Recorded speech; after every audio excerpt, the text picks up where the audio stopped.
Nuestro invitado de hoy es, por encima de todo, un docente que nos regala su sensibilidad en forma de poemas. Es colaborador habitual de prestigiosas revistas literarias y autor de distintos libros. Viene desde Córdoba, la ciudad mora. Les quiero presentar a todos ustedes a don Alfredo Jurado Reyes. Bienvenido. Muchas gracias. Alfredo, es un placer tenerte aquí con nosotros. Para mí también estarlo aquí. Muchas gracias. ¿Cuántos años en la docencia?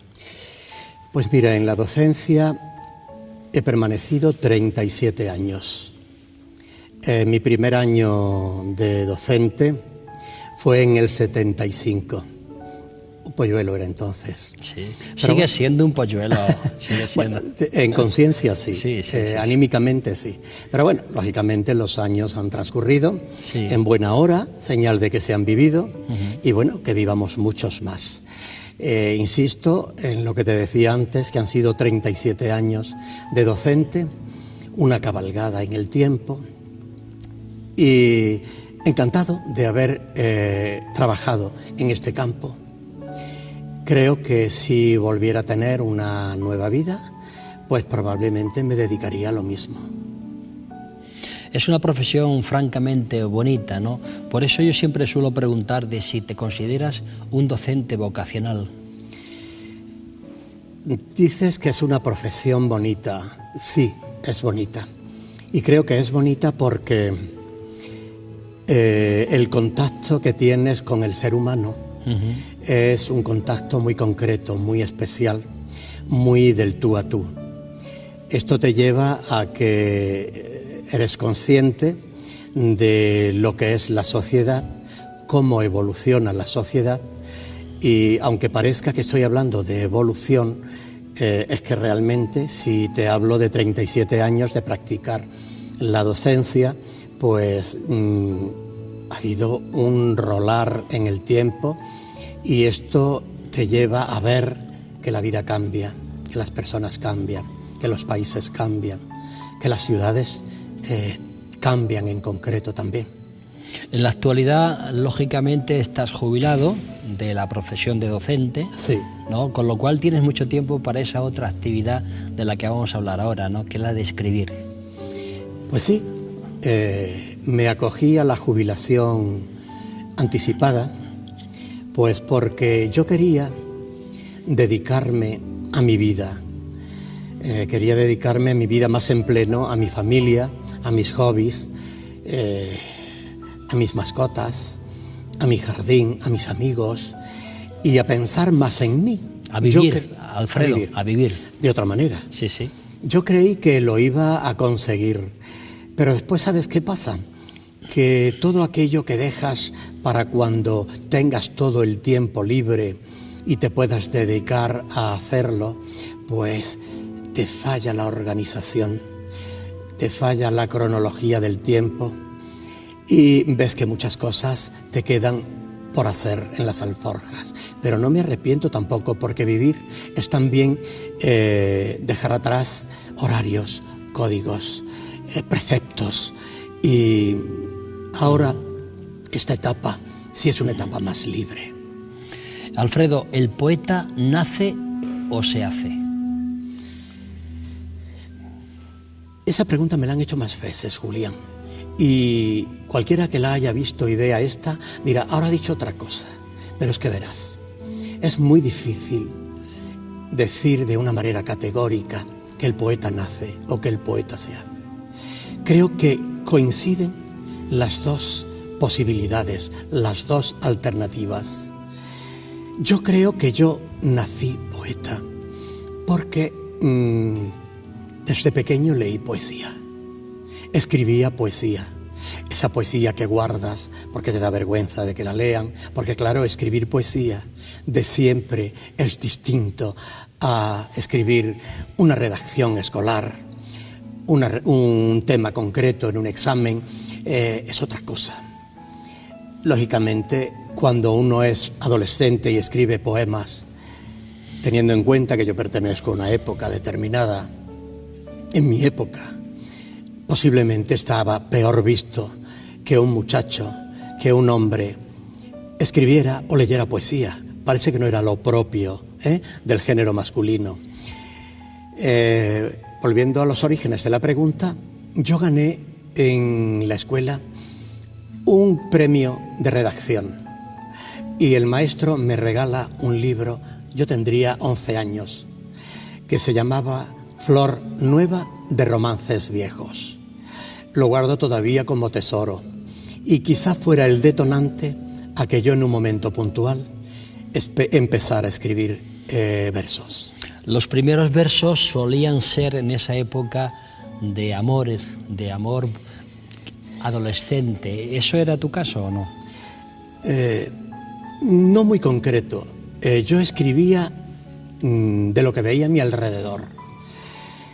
Por supuesto, en ellos había siempre navegando una intimidad que por eso hace que los guardes, para que nadie los lea, por ese pudor que tienes, para que la gente no conozca ese interior que el poeta con frecuencia describe o camufla.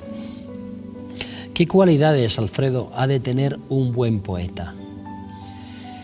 Mira, el poeta, si hemos dicho antes que nace y que lógicamente, porque no lo concluí, lo digo ahora, también se hace, pues debe hacerse aprendiendo a ser poeta.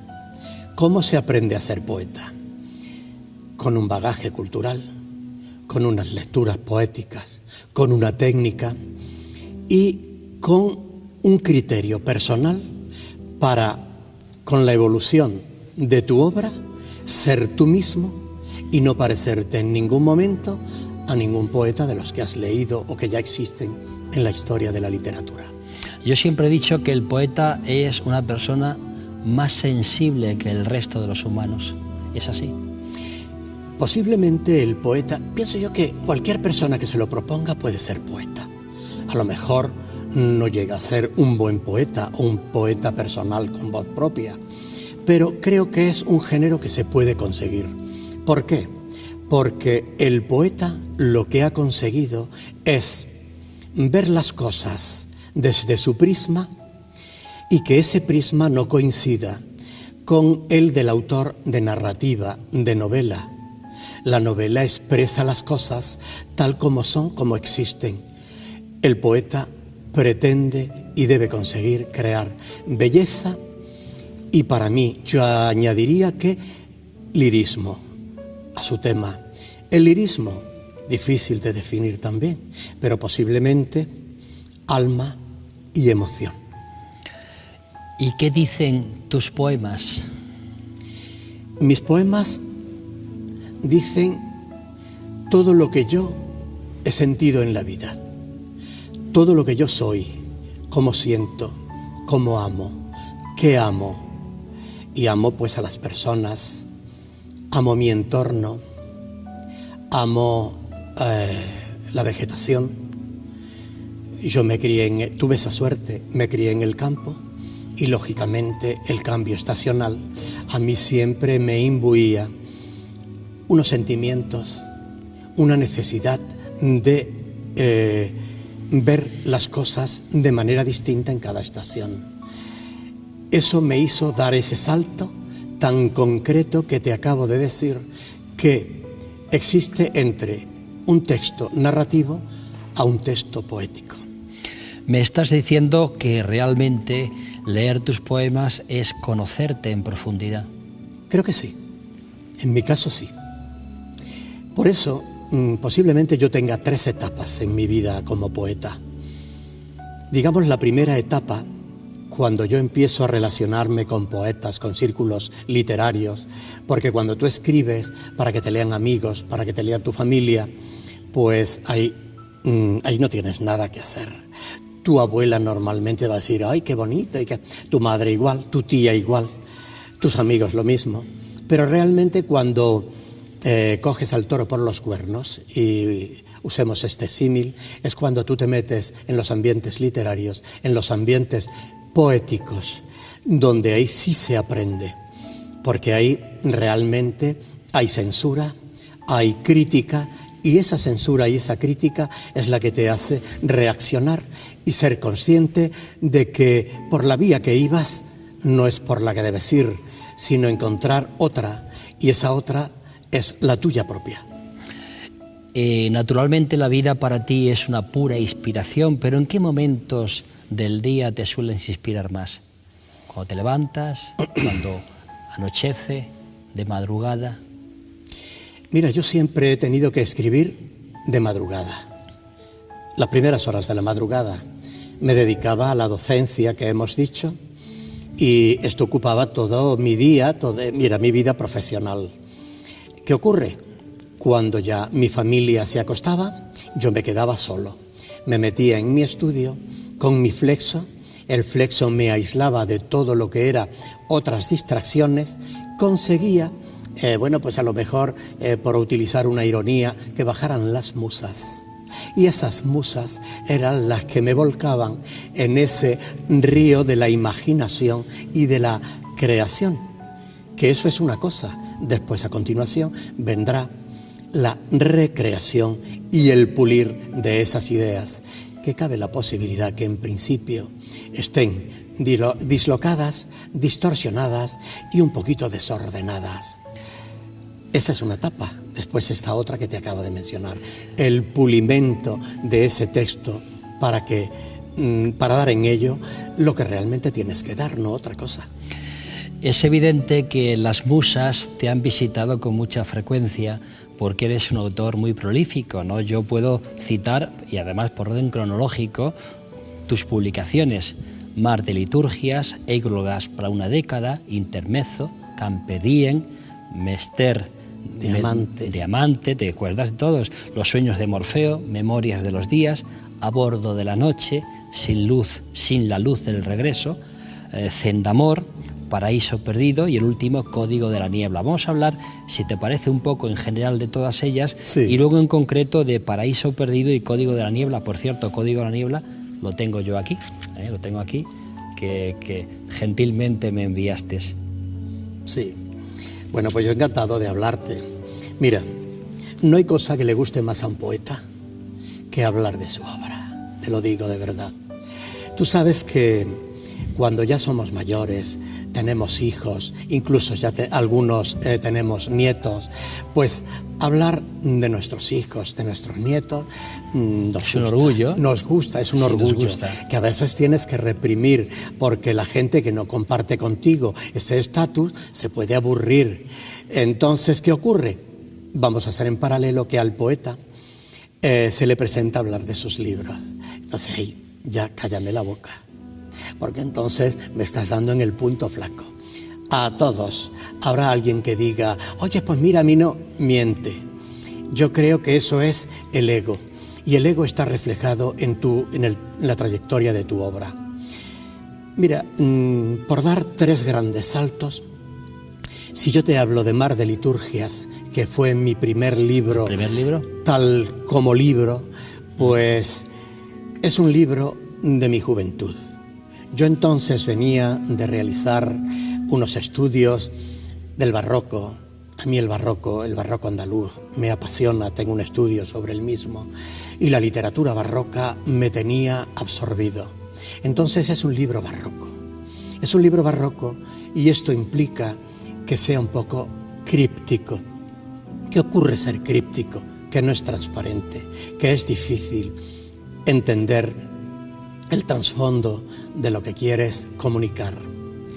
Pero claro, a veces el cripticismo va unido al estado de timidez de las personas.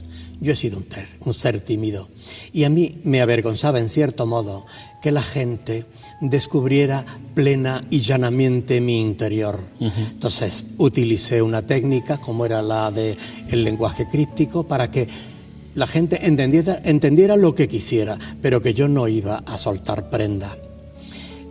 A continuación vinieron otros 2 libros de este tipo, más o menos, un poquito ya más desnudos, siempre en verso libre. Pero ¿qué pasa? Llegó un momento en que he madurado y me doy cuenta de que tengo que bajarme de ese burro, de que ya no me importa que la gente descubra otros estadios de mi personalidad, de mi mente, de mi vida. Y entonces se me presenta escribir un libro de amor que se llamó Mester de Amante. En Mester de Amante ya me transparento.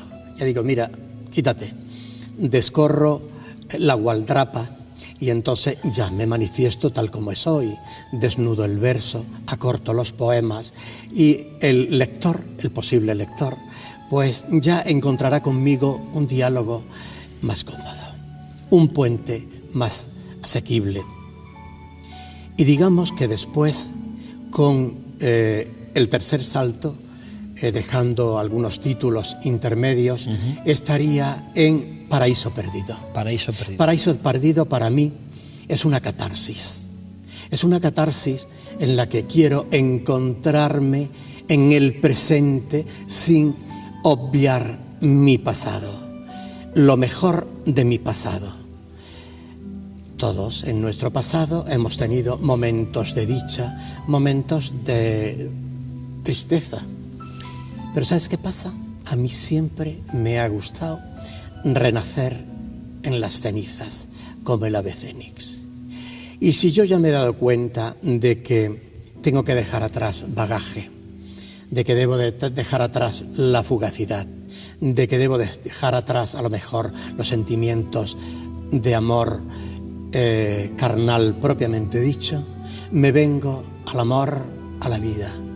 Y la vida está en ese transcurso de los días y en todo aquello que te ha configurado como persona, con sus pros y con sus contras, porque todos somos un poquito buenos y un poquito malos. Sin duda.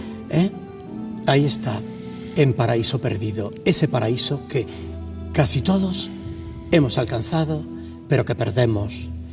Que no perdemos, lo guardamos en un altar, pero que hay que reflexionarlo. Y llegamos a Código de la Niebla. Sí. Mira, Código de la Niebla estaría entre otro libro que está por publicar y que va a llevar por título De la leña que arde. Hay un tópico literario, gramatical, que dice: no hay más cera que la que arde, o no hay más leña que la que arde. Es decir, en el presente esto es lo que hay. Por ejemplo, la juventud física se ha desvanecido. Ser consciente de que eso es real y de que tienes que asumir esa cruda realidad, pero ponderarla con otros valores. Entonces, aquí, en ese momento, escribo Código de la Niebla, porque se me ocurre pensar que existen en mi vida momentos en los que aparece el bagaje cultural, la formación, las lecturas y los distintos caminos que has ido dejando atrás. Y dije, pues aquí hay que reflexionar. Y hay dos partes, y una de ellos, la primera, pues hago una reflexión sobre mis lecturas a lo largo de toda mi vida. Y ahí aparecen mitos que yo descubrí. Pero esos mitos yo no los reflejo tal y como son, sino como yo quiero interpretarlos. Ya los estoy transformando. Mira, por ejemplo, y no quiero establecer comparaciones, Dios me valga, Lorca tuvo la dicha de recrear unos personajes que ya existían. El carácter de Bernarda Alba estaba en nuestros principios sociales, en determinadas zonas de pueblos. Vamos a poner, por ejemplo, andaluces. Doña Rosita la soltera, o El lenguaje de las flores, ya existían. El problema metafísico de Yerma o Bodas de sangre ya existían. Pero ¿qué ocurre? Este hombre, con su ingenio ilimitado, los recrea. Y mira por dónde que la gente conoce a estos personajes a partir de los libros de Lorca. Y voy a mi libro, a Código de la Niebla. Yo no pretendo ponerme el nivel, imposible. Lorca es Lorca. Pero hay mitos que la gente pues o conoce o los conoce de una manera muy etérea. Pues yo eso es lo que hago, reflejar la presencia de ese mito literario ficticio, personajes o ideas que no son reales en este libro. ¿Código de la niebla? Pues bueno, pues porque el tiempo a lo largo de nuestros días nos va creando en la distancia una nebulosa. Esa es la niebla. Alfredo, ¿tú crees que la sociedad actual, tan mercantil, con tantos problemas, está capacitada para leer poesía? ¿Quiere leer poesía? ¿Apoya a la poesía? No lo creo. Bueno, sí, hay gente que tiene, por supuesto, tenemos políticamente hablando por ahí, por los divulgativos, por los telediarios, se habla de que tenemos una generación de jóvenes de los mejor formados de toda la historia de España. Es real. Lo que ocurre es que esta juventud de alta formación hoy día tiene otros problemas, y los problemas no son precisamente el preocuparse del contenido de una obra poética. Habrá quien sí, pero en general no. Yo creo que la gente nunca, digamos a nivel mayoritario, nunca ha leído poesía. La poesía es un género literario de todos los tiempos, curiosamente. En las mejores épocas, en épocas de dificultad, porque también las ha habido. Por ejemplo, si vamos a la generación del 98, el pesimismo de la generación del 98, en nuestra historia acarreó una serie de poetas magníficos, insuperables.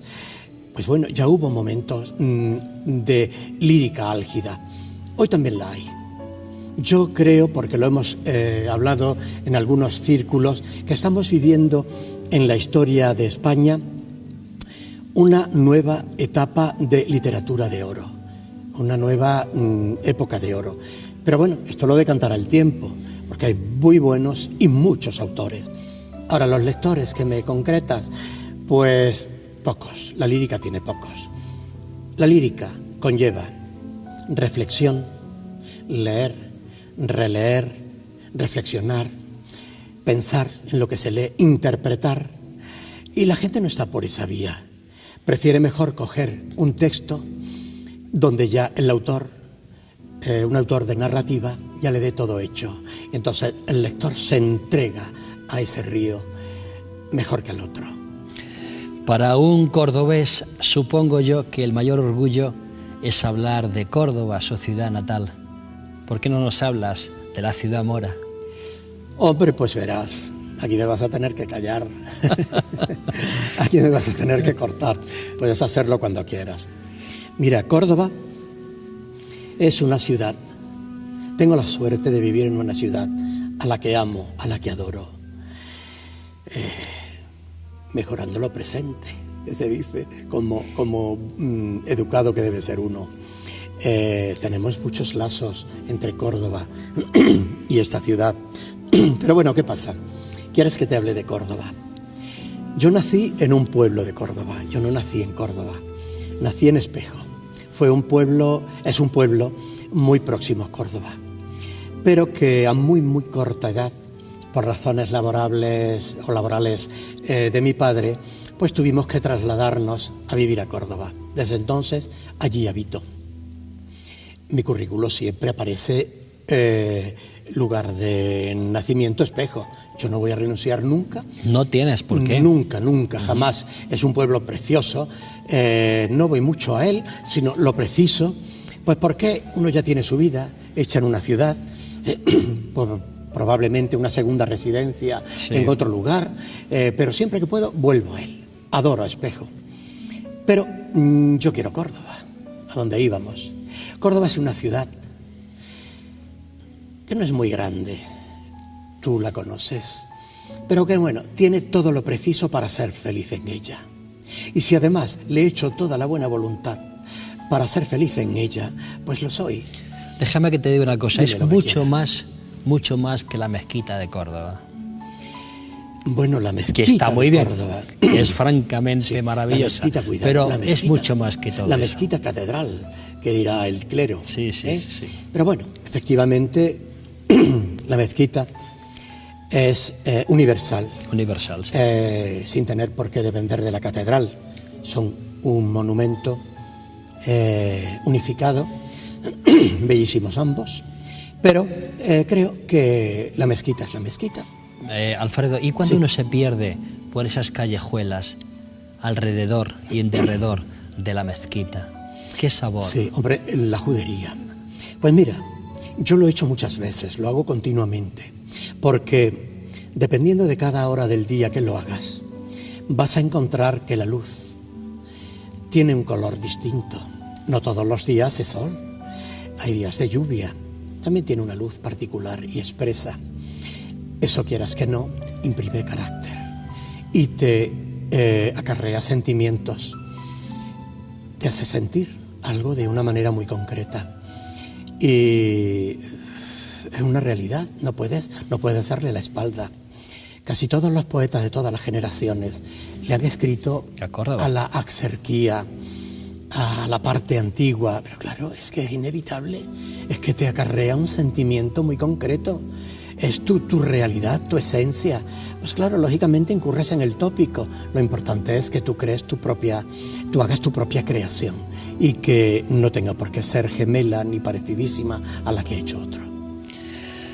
Ya ven ustedes, podríamos estar hablando días, no horas, días con Alfredo Jurado, porque es un hombre muy locuaz y porque además sabe expresarse así de bien que ustedes están viendo. No obstante, llega el momento del test, por consiguiente, si tú me permites, hacemos un test de personalidad con respuestas muy concretas que dice lo siguiente. ¿Empezamos? Estoy encantado.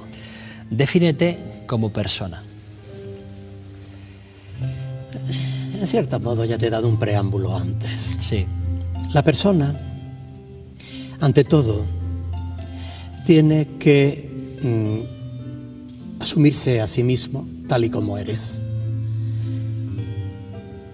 ¿Cómo quiero ser yo? Pues coincidir con la definición que correspondiera a la de buena persona, persona coherente, persona responsable, persona generosa, persona colaboradora, trabajadora y muchos otros adjetivos que, bueno, nos alargarían la definición. No sé cuáles son los que más potenciaré, pero creo que casi todos ellos formarían parte de esa persona que yo en un momento puntual quisiera alcanzar, quisiera ser. Defínete como profesional. Estaría muy en consonancia con lo que te he dicho antes. A lo largo de mi vida profesional, lógicamente, yo he tenido ya muchos años para darme cuenta que es lo que tenía entre manos. Y, lógicamente, insisto, es una vida profesional que no sigue una línea muy recta. Es una línea que tiene que cambiar continuamente, nunca ser una línea cerrada ni rectilínea, que es la que lleva el tren. Es en un momento en que esa vía se estrecha, otro se ensancha y que a eso te tienes que adaptar.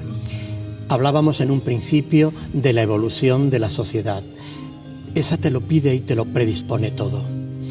A eso es a lo que te tienes que adaptar. Tú estás ahí para atender esa necesidad. Si no eres consciente de ello, pues creo que no tienes los pies puestos en la tierra. Mira, los últimos años de mi vida profesional, aparte de docente, he sido director de centros. Viene a estrechar el cerco, porque ahí tienes que lidiar, otra vez el argot taurino, sin yo ser muy amante de los toros, pero bueno, forma parte de nuestra filosofía. Tienes que lidiar con varios toros a la vez. Pues, por ejemplo, la administración, los compañeros, los padres, el alumnado, y llevar un centro para adelante con toda su amplitud de conceptos. Eso tiene tela. ¿Cuál es tu color preferido? Posiblemente el amarillo, fíjate, del que la gente huye. Sobre todo la gente de la farándula. Sí, sí. ¿Cuál es tu fruta preferida? El melocotón. ¿Qué tipo de sabor te agrada? El azucarado. ¿Qué tipo de ropa te gusta usar? Hombre, en cada momento hay que dar un tipo, pero suelo siempre vestir de manera sport. Es como más cómodo me encuentro. ¿Qué mascota preferirías tener? Tener y tengo, el perro. ¿Se llama? Pues tengo 7 en el campo. No te voy a dar los nombres de los 7 No. porque nos llevaría un largo rato. ¿Tu mejor virtud? Posiblemente la generosidad. ¿Tu peor defecto? Cuando me falla la generosidad, ser un poco intolerante. ¿Tu comida favorita? Tengo un espectro amplio a la hora de comer. No puede decirse que yo quede más satisfecho con tal o cual comida. Cualquiera es buena. Lógicamente, en cada momento lo suyo, ¿no? Tú sabes que los cordobeses hacen por una fecha del año lo que se llaman los peroles, las paellas. Bueno, la paella, vamos a quedarnos con ella en el día de San Rafael. ¿Un libro que no sea tuyo? El Quijote. Buen libro. ¿Una película? Una que me dejó mucha huella y que la he visto varias veces a lo largo de los tiempos. Lo que el viento se llevó. Excelente película. ¿Un actor y una actriz? Mira, un actor me voy a quedar en el ámbito nacional. Francisco Rabal. Sí. Siempre me impresionó y me atrapó. Creó escuela. Una actriz, pues bueno, por aquello de la farándula, me voy a ir a un mito que me apasiona. Norma Jeans, Marilyn Monroe. Crea un antes y un después. Y ahí está. Y sigue vigente. Y sigue viva. Sigue vigente. Un político. Esto sabes que... Dime, Adolfo Suárez. Una ideología. La socialdemocracia. Una religión. Por exclusión de otras, me quedo en el cristianismo y en el catolicismo. Lo llevo por educación. Un programa de televisión. Los divulgativos son los que más me relajan. ¿Qué te pone de los nervios? La espera. Esperar a la gente. Eso me pone de los nervios, me ataca. ¿Qué no perdonarías? Posiblemente el engaño, la mentira, pero suelo estar muy abierto al perdón. ¿Qué te hace reír? Tengo un espectro muy amplio de campos que me hacen reír. Pues reunirme con mis amigos y ridiculizar aspectos que la sociedad considera macabros o considera arrolladores. Pues nosotros los hacemos un cómic en nuestra conciencia y con ello nos catapultamos a pasarlo lo mejor posible. ¿Qué te hace llorar? La injusticia. Suena tópico, pero es verdad. ¿Cómo reaccionas cuando te provocan? Suelo respirar hondo, poner los pies en la tierra y no manifestar el sentimiento que en un momento determinado me puede llevar a la ira. ¿Eres capaz de guardar un secreto? Sí. ¿Expresas Plenamente. fácilmente lo que sientes? Totalmente. Y no tengo pelos en la lengua, ¿eh? ¿Cuántas horas trabajas al día? ¿Dedicas ahora al día? Bueno, pues A escribir. ya que estoy fuera de la docencia, digamos, me dedico a mis hobbies que hemos dicho al principio y bueno, pues dedico a mi familia, a mi jardín, a mis mascotas y después a mi vida literaria, que sigo con un biorritmo que no abandono. Escribo en la madrugada, cuando me aíslo de todo lo que me evade del hecho creador. ¿Qué añoras de tu niñez? A los seres queridos que he ido perdiendo, que se me han quedado en el camino de los días. ¿A quién eres incapaz de decir no? Me cuesta mucho trabajo decir no. Sobre todo, lógicamente, ni a mis hijas ni a mis nietas. ¿Tienes alguna manía? Sí, te voy a decir que el orden. Yo tengo un orden. Cualquiera que entre en mi estudio ve los libros por allí, pero yo tengo un desordenado orden. El orden, yo saber dónde está cada cosa, para mí implica tener un orden. Ese es imprescindible. Un lugar para vivir. Córdoba. ¿Atrevido, conformista o rebelde? Pues casi las tres cosas las conjugo, ¿eh? A veces soy atrevido, a veces conformista y a veces rebelde. Pero te voy a decir, con los años, la rebeldía se me ha ido domesticando. He tirado de ella como se tira de las riendas de un corcel y aunque sigue en mi subconsciente la actitud de ser rebelde, procuro dominarla. Es lo mejor que uno puede hacer. ¿A qué edad te convertiste en hombre?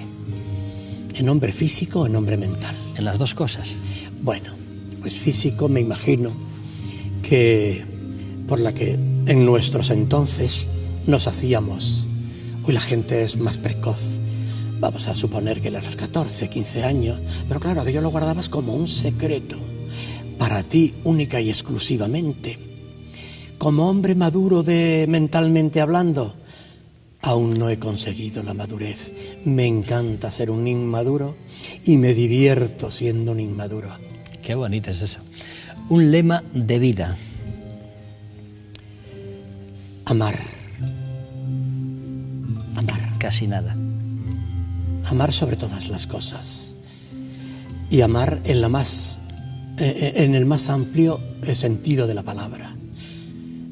Enamorarte cada día y amar esos días y todas las cosas que te rodean. Ya ven ustedes que en el día de hoy hemos conocido a don Alfredo Jurado Reyes, docente, pero ahora y siempre ha sido poeta por la gracia de Dios, un hombre sensible al que yo les invito a todos ustedes, del que yo quiero que conozcan su obra. Muchas gracias, don Alfredo, por estar con nosotros. Ha sido un gratísimo placer. Gracias. No menos para mí, ¿eh? Encantado de haber venido aquí, estar contigo, con vosotros y en esta ciudad encantadora. Muchas gracias. Dije aquel día, nada tenía y tú te fuiste de mí. Háblame de lo que has encontrado en tu largo caminar. Cuéntame cómo te ha ido, si has conocido la felicidad. Cuéntame cómo te ha ido, si has conocido la felicidad. ¿Cómo estás